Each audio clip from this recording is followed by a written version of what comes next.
Những thằng bé sống hè phố, sống cuộc sống kiếm ăn xa mẹ. Những thằng bé sống hè phố, chúng giống như hạt cát nhỏ nhoi, bước về đâu trên con đường xa. Ôi hạt cát, những thằng bé sống hè phố, mơ được khóc ấm trong tay mẹ. Những thằng bé sống hè phố, sống tháng năm bàn tay trắng trơn, bước về đâu, bước về đâu. Ôi hạt cát,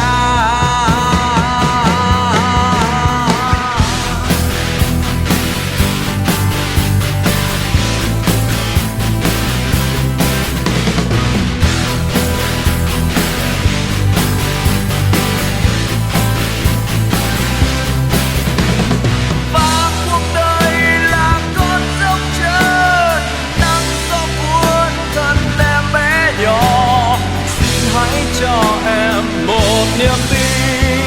Hạt cát ơi có ngày mai, hạt cát ơi có ngày mai.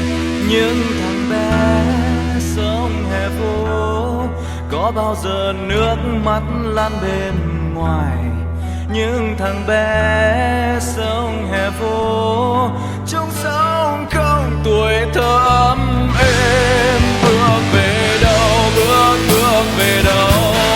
Ôi hạt cát,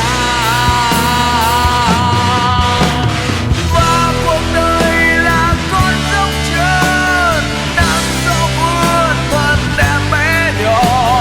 Xin hãy cho em một niềm tin. Hạt cát ơi có ngày mai, hạt cát ơi có ngày mai.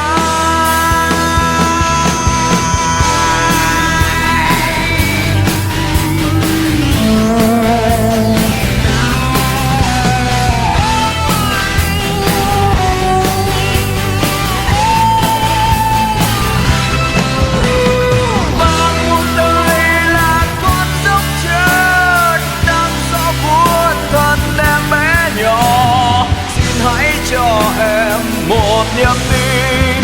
Hạt cát ơi có ngày mai, hạt cát ơi có ngày mai, hạt cát ơi có ngày mai, hạt cát ơi có ngày mai. Những thằng bé sống hè phố, sống cuộc sống kiếm ăn xa mẹ. Những thằng bé sống hè phố, mong một ngày mai.